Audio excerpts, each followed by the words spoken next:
ભાવનગરના સિહોર પંથકમાં પ્રોહિબિશનની પ્રવૃત્તિને જડ મૂળથી ઉખેડી નાખવા માટે પેરોલ ફરલો સ્ક્વોડે એક યાદગાર ઓપરેશન પાર પાડ્યું છે. ગત રાત્રિના સમયે મોટા સુરકા ગામ પાસે ડુંગરની ગાળીમાં છુપાવેલા વિદેશી દારૂના વિશાળ જથ્થા પર પોલીસે દરોડો પાડી લાખોના મુદ્દામાલ કબજે કર્યો છે. જો કે પોલીસને જોઈને 5 નામી બુટલેગરો અંધારાનો લાભ લઈ ડુંગરોમાં ફરાર થઈ ગયા હતા.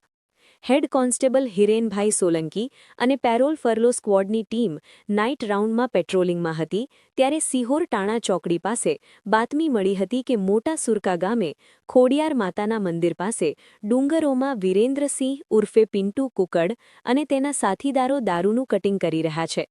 બાતમીના આધારે રાત્રે 3 વાગ્યાના અરસામાં પોલીસે રેડ કરતા અફરાતફરી મચી ગઈ હતી. પોલીસની ગાડી જોઈને એક બોલેરો પિકઅપનો ચાલક વાહન લઈને ભાગવા જતા ગાડી કાચા રોડની બાજુમાં ઊંડા ખાડિયામાં ઉતારી દીધી હતી. ગાડી ફસાઈ જતા ચાલક વાહન મૂકીને ડુંગરોમાં ભાગી છૂટ્યો હતો. પોલીસે તપાસ કરતા 2 બોલેરો